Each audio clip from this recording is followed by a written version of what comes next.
Hi guys మనకి ఏపీలో BTech కాలేజ్లో ఫ్రీ సీట్ ఎవరికి వస్తుంది? ఫ్రీ సీట్ రావాలంటే గవర్నమెంట్ పెట్టిన కండిషన్స్ ఏంటి? ఇవన్నీ నేను మీకు ఈ వీడియోలో షేర్ చేస్తాను. సో వీడియోని స్కిప్ చేయకండి. ఈ వీడియోని మీ ఫ్రెండ్స్కి కూడా షేర్ చేసి మరిన్ని ఇలాంటి ఇన్ఫర్మేటివ్ వీడియోస్ని మిస్ అవ్వకూడదంటే వీడియోని లైక్ చేసి ఛానల్ని సబ్స్క్రైబ్ చేసుకోవడం మాత్రం మర్చిపోకండి.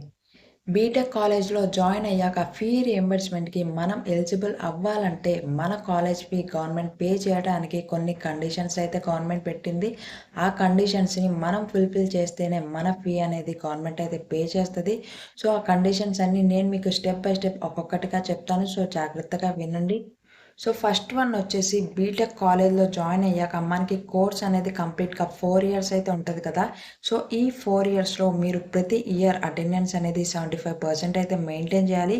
ఏ ఒక్క ఇయర్ మీరు 75% అటెండెన్స్ అనేది మెయింటైన్ చేయకపోయినా ఆ సంవత్సరం మీ కాలేజ్ ఫీ అనేది గవర్నమెంట్ అయితే పే చేయదు, మీరు ఓన్గా పే చేసుకోవాలి. సో అటెండెన్స్ అనేది 75% ప్రతి ఇయర్ మీరైతే మెయింటైన్ చేయాలి. సో ప్రైవేట్ యూనివర్సిటీస్ అలానే డీమ్డ్ యూనివర్సిటీస్లో చదువుతున్న వారికి ఈ ఫీ రియంబర్స్మెంట్ అనేది రాదు.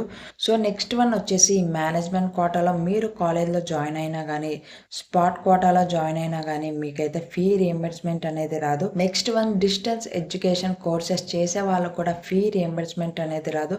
సో ఇన్కమ్ ఎలిజిబిలిటీ కండిషన్ చూసుకుంటే మనకి కంప్లీట్గా మీ ఫ్యామిలీ ఇన్కమ్ అనేది less than 2.5 lakhs or equal ఉంటేనే మీకు ఫీ రియంబర్స్మెంట్ అనేది వస్తుంది.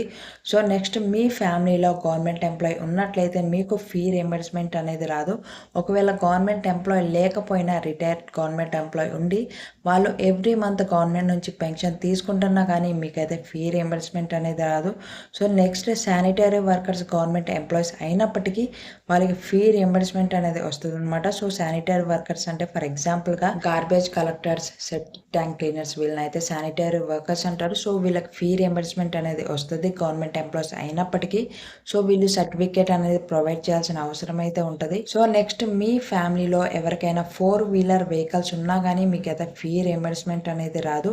ఇవైతే ఎగ్జెంప్టెడ్ అనమాట. ఏంటంటే ట్యాక్సీస్, ట్రాక్టర్స్, ఆటోస్ ఇవి ఉన్నా కానీ ఫీ రియంబర్స్మెంట్ అనేది వీళ్ళకైతే వస్తుంది. సో నెక్స్ట్ అర్బన్ ఏరియాస్లో ఏ ప్రాపర్టీ లేకపోయినా ఒకవేళ ప్రాపర్టీ ఉన్నా కానీ 1500 స్క్వేర్ ఫీట్ కన్నా తక్కువ బిల్డప్ ఏరియా ఉంటే కనుక ఫీ రియంబర్స్మెంట్ అనేది వస్తుంది. నెక్స్ట్ మీ ఫ్యామిలీలో ఎవరైనా ఇన్కమ్ ట్యాక్స్ కడుతున్నట్లయితే మీకైతే ఫీ రియంబర్స్మెంట్ అనేది రాదు.